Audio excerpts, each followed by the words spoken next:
Nna kedu ka isi were nnọọ kedu ka isi were eshi ego ọzọ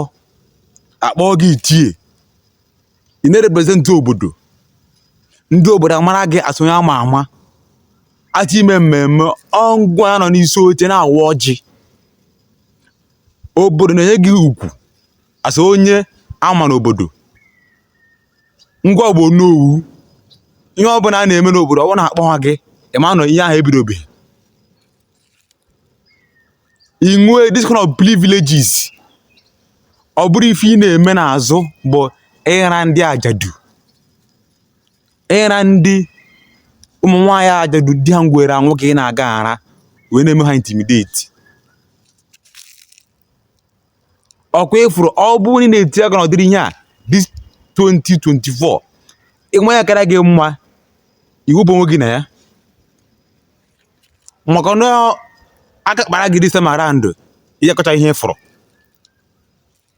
ọnụ a na-emebisi ala ọnụ a na-eme ife ala na-asọ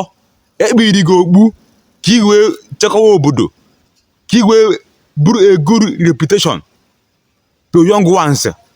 ọ bụrụ ihe ji mara gị n'azụ bụ iti aka na ife na-adịrọ mma ị na-arụ ụmụ oke iburu nna ya ukwu o ji ncha asa ahụ mara onwe ya ọ uplift your elephant umbrella kedu ife makọrọ ma mother this 2024 nke ọ bụla ị na-eme uche gị ga-adị ya maka na ala aha ogbo ha egburi gị ugwu ahụ enyere gị nwere nsọ na-eso ya ọ dụzọ n'ụwa asago onye ọbụla ga-eme mesokosi masị ya oge mbụ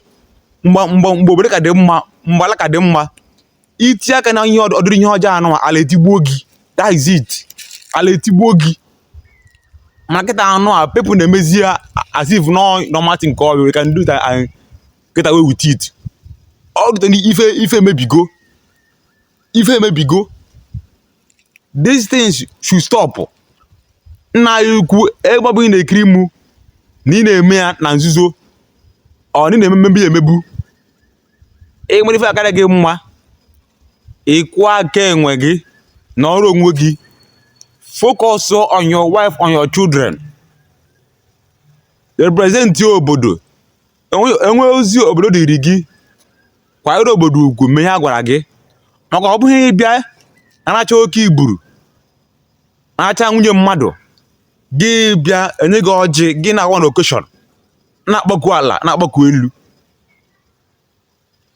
Share this video go ruo every man no ọbụla no everywhere ntị. Share this video.